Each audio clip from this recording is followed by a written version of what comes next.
It's amazing to be here at the beginning of a new course and to meet so many volunteers and people who are interested in this home start approach. It's just a gift. So for me this evening is very exciting. Thank you all very much for contributing to Home Start. But very often, right now, I'm the Home Start grandmother.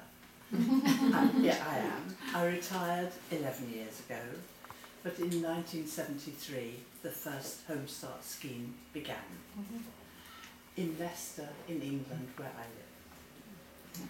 And nowadays there are 350 Home Start schemes around England, around the UK, and we are in about 22 other countries.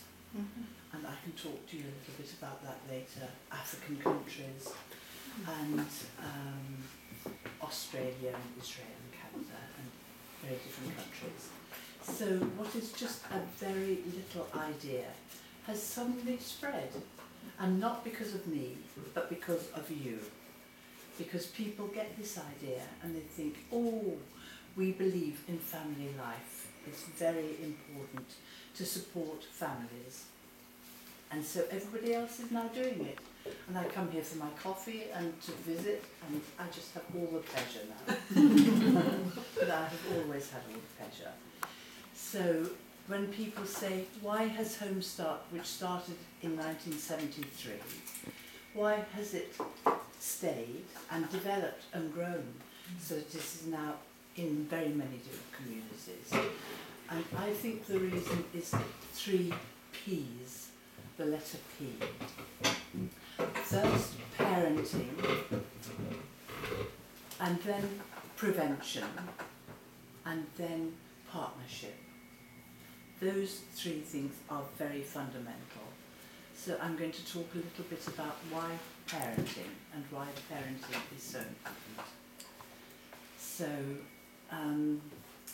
back in the 1970s, early in the 1970s, I was still a young mother and had 3 children myself, and I did much voluntary work in Leicester, mostly with other children, but sometimes with parents, and I enjoyed being with families.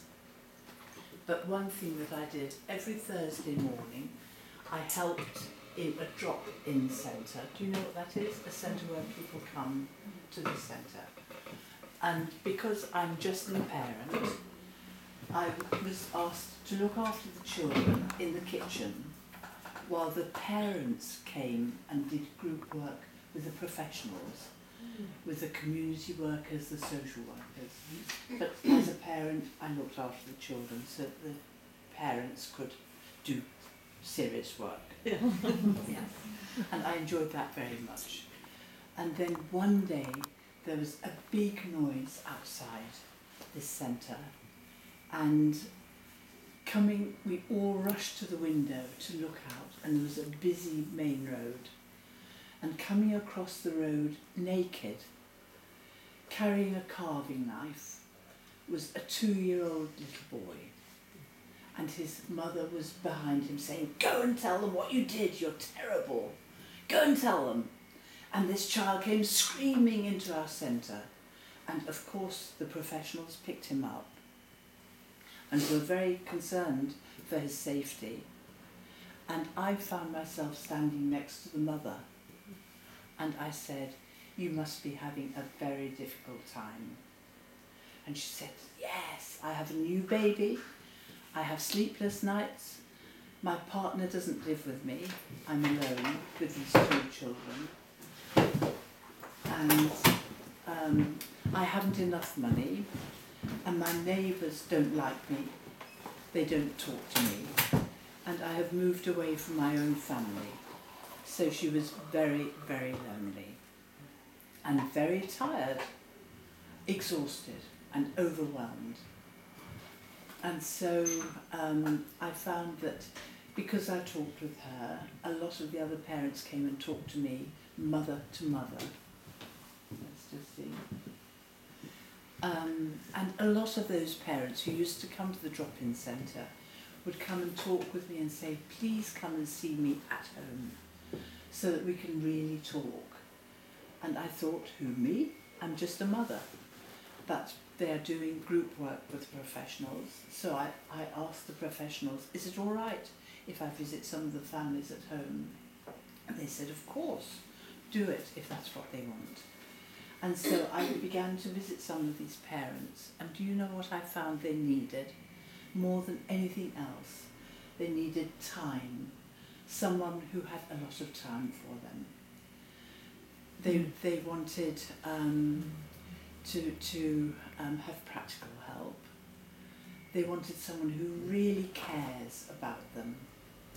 So time to listen, time to care, time to be with them at home where their difficulties exist, and time to laugh and have some fun and be naughty sometimes.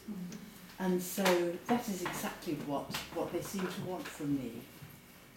And so after a little while I thought, well, perhaps more parents need other parents who can share and be in the home and give them time and friendship and practical help. So very slowly then we began Home Start. Everything else was in clinics, in centres, in offices, in surgeries, but nothing in the home where the parents exist and have their difficulties. So we started a very little organisation in Leicester in 1973, saying that we would work with and through the parents, because any of us can be fun with children, but it is the parents who are very, very important, because unless they feel good and settled and coping and rested, then they can't help their own children. So that is why we started Home Start. And we decided then that we would be a voluntary organisation, which means that everybody has choice in Home Start. The organisation chooses to exist. Volunteers can come and choose to work with the organisation for as long as they want. And above all, parents can choose to have a volunteer or not. They have the power to say, no, I don't want anybody, or yes, please. And so that choice is very, very important in Home Start. And so to work offering, that is our important word, offering support, friendship and practical help. And offering means choice, that nobody has to do it and nobody has to have it. And I like to say that that is the power of powerlessness. If you have no power, people want it. It's amazing. And so that gave the voluntary organisation strength. And it gave strength to the professionals, because they could say, we don't want to use you, or we trust you and we do want to use you. But everybody else had the power, the families, but not us. And that is a very significant part of Home Start, that we give away that authority and that power. So parenting, preventing, the second P, preventing breakdown and breakup. Families breaking down and breaking up. And then partnership. We decided we must and we had to work in partnership with other people who were already working with families. Social workers, health workers, probation officers, educationists, churches, anybody who was already working with families. We said, please, will you come and be on our board? Because we need to learn from you, we need families referred, and we need your expertise, because we are just parents. And so that was very important, so partnership with other agencies from the beginning. And here it is lovely because you're under this umbrella with the City Mission and work with many other agencies around here. So those are the 3 Ps. But right from the beginning, we said this is not an organisation where you have to be very clever, But of course they are very tough. But you can be yourself. You can be human. You can be kind. You can just give yourself. And you know, there's a little phrase about being a midwife. Do you know what a midwife is? In the Socratean sense, like Socrates said, which means pulling out of people what is there already. So you draw out their qualities, their understanding, their trust, their respect, their hopefulness, their kindness, their mutuality, their fun. Just who they are gets used. And that is why it is so important to be ourselves. I'm not good at drawing. And I used to be able to sing nicely. So I would sing a lot with families, but I couldn't draw. So we do what we can, and we give our time. And that is very, very important. It's so simple. Offering support, friendship, practical help, and fun. So in 1973, that is what we did, and we began to recruit volunteers, and we started with 13 volunteers, very different ages and stages, some quite young and some quite old. And just last year, a volunteer who died when she was 85, she had done Home Start for 30 years. 30 years. Yeah.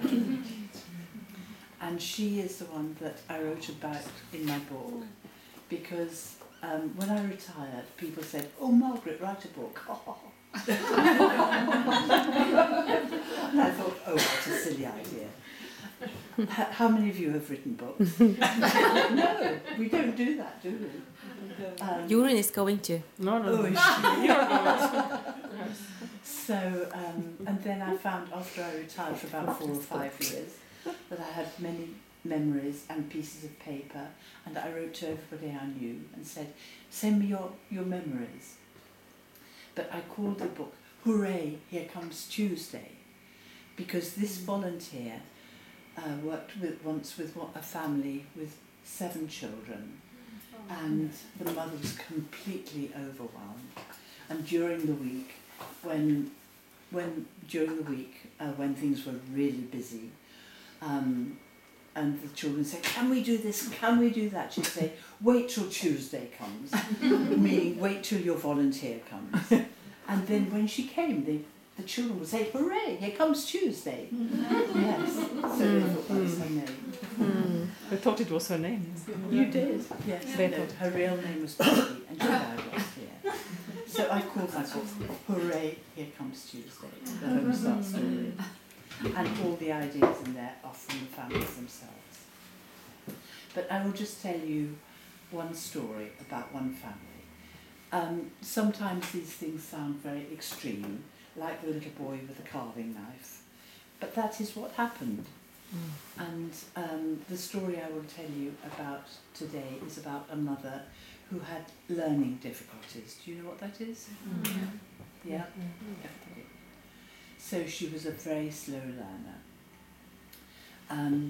I mean, before I tell you this story, I must say that some parents have twins, some parents have postnatal depression, some parents are alone, some parents have ideas. There was one parent, lots of parents, one parent was a teacher who said, "When I have children, they are going to be like this."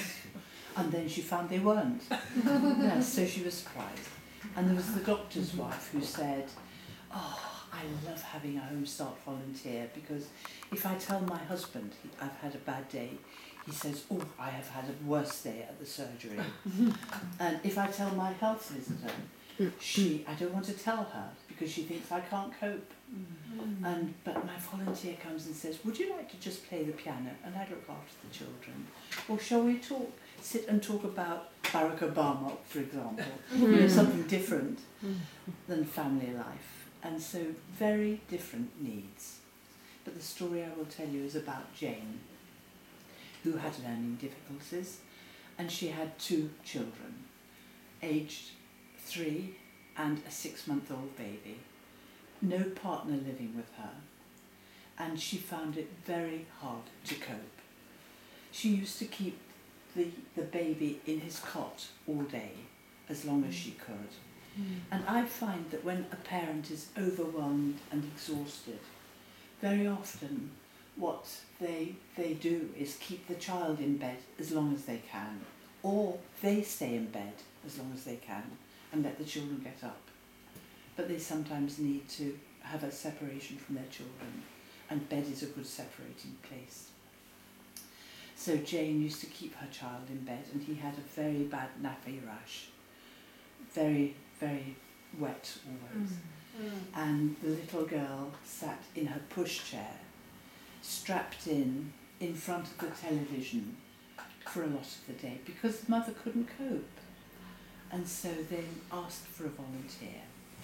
And I remember that when the volunteer first went in and said to Jane, "Shall we take the child outside and let her out of the pushchair and show her ants?" Do you know what ants are? And bees. Ants. Ants. Yeah. And they went out and they found little insects. And really, Sharon, the child, had hardly ever been out to look at that because the mother used to just push her and then put her in front of the television and give her a bottle and she would sit there. So the mother needed a lot of time. And we had a volunteer who lived very nearby who could pop in 4 mornings a week. She would go and visit Jane and begin by saying, "Come on, let's take Carl out of his cot and let's change him. And let's take Sharon outside or give them something to eat." And very, very, very slowly began. Sometimes they did cooking together, sometimes they went out together, but always there was someone with the children as well as with the mother. And that was very important. And after about a year, the volunteer said, because in England they visit for as long as they want, yes, not just for 6 months. So, and Jane needed for longer. So after a year, the volunteer said, "I think I would like another family." So we said, "Of course, but I think you must tell Jane that you will go 6 more times and then you will leave." And Jane was completely unhappy, distraught. She said, "You are the best friend I have ever had." And the volunteer said, "But I have to move on and visit other families, but you can come to the Home Start group." So she began to bring the mother and her children to a group that we ran then. And that was quite important because she met other mothers. And Jane came and said to me, "Shall I keep a book with the birthdays, Margaret?" And I thought, "Can you write?" But she somehow kept a book with everybody's birthday and helped me remember. So we could always celebrate children's birthdays and parents' birthdays. And then she said to me, "I'd like to be a Home Start volunteer one day." And we said, "Well, I think you must wait until the children go to school. But then perhaps that would be very good." So she kept going to the group. And one day she said in the group to me, "Margaret, I will lock up. Give me the keys. You go back to the office." And so I said, "All right, Jane, thank you." Gave her the keys. But afterwards, an hour later, I went back to make sure she had locked up. So I just wanted to check that everything was all right. And it was. So now fast forward a few years until the children were in nursery school, both of them. And Jane still wanted to be a volunteer. And so I went to see her and she said, "This has been the best day of my life because I have just had my room decorated and you have come and said I can be a volunteer." So she came on a course like this and that was very important. She didn't talk very much, but she listened and she cared a lot. And at the end of the course, we had another mother referred with learning difficulties who Jane began to visit and had so much patience for this other very slow learner. The person she visited, called Angela, used to bath her baby with his nappy on. So, I mean, she was just very slow. I couldn't have done it. I didn't have so much patience, but Jane had patience. And so we matched them up. And we were talking the other day, there is always someone for everyone. So I linked Jane with Angela, and they made a very happy friendship. So that took off. And Jane always kept in touch with me. The Home Start then went national. It developed around the UK and then international. But Jane always kept in touch with me. And then when I retired 11 years ago, I invited Jane and about 20 other mothers who had become volunteers to our house to say, hey, how are you? Really tell me your story. And I tell you my story from my family too. So we sat and we talked. And after a while, one of the other mothers said to me, you know, Jane, she's not with Home Start anymore, but in our community, she is the volunteer who, if anybody needs some help, she will help them. And we have an old man in a wheelchair, and every week Jane takes him to the supermarket and helps him do his shopping. And if a mother has to go to the doctors, Jane goes and looks after their children at home. She is so helpful. And then Jane looked at me and she smiled and she said, do you know, Margaret, Sharon is a Home Start volunteer now. And her daughter was now 25 and she's a Home Start volunteer. So isn't that a lovely story? Yes. So I love getting older because I do, because I see so many families and children growing up and beginning to help each other again. And that is the snowball of Home Start. It just takes off. And the reason it takes off is these human qualities. As I said, we don't have to be clever, we can be kind. And kindness is about sharing our humanity with other people, our humanity and our humour, and that's very important. And how it's nice also to be playful. And how many of you throw eggs out of your bedroom window?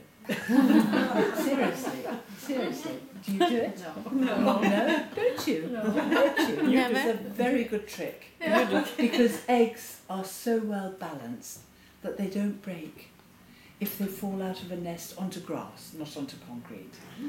And if you go into an upstairs room, we could do it here. And you throw the egg, not like that, not throw it, but you lob it up into the air first and then onto the grass. It doesn't break. And that is being playful. And I say this wherever I go, and I think all over the world now there are people lobbing eggs. Anyway, so being kind and playful and having laughter, because I think laughter is the best medicine. And friendship is what we offer. And they say in life, every human being needs a friend or a relationship that is very close, and then a whole group of friends. So in Home Start, for some mothers like Jane, we had to be that very close relationship. But for other parents, we are just the friend, for as long as that takes. And I think also it's important to be mutual, that parents who have been visited can give back and become volunteers. And I think that doesn't happen very much in Norway yet. But I think it's very important because we all need to be needed, don't we? And if we begin to visit a family and we say, okay, you're going through a very difficult time now, but perhaps one day you can be a volunteer. So many of them say, me? And we say, yes. It happens all the time. And that is very important, to give people hope that they can give back. So, and love, if it is real, it can change the world. And the thing that amazes me is how this very simple idea has spread into different communities, towns, rural areas, mining communities. We work with the Army and the Air Force in Germany and in Cyprus. And then, so wherever there are parents, if you use parents from that community to support each other, it can work. And then suddenly it began in other countries. And first it began in Israel, in Arab and Jewish communities. And you know, in I think it was in 1987, when Yitzhak Rabin was the Prime Minister, Home Start was given the Prime Minister's Peace Prize in Israel. I mean, in those days, there was hope. I think there was hope again. But because we worked with Arab and Jewish families together. And in Northern Ireland, with Catholic and Protestant families.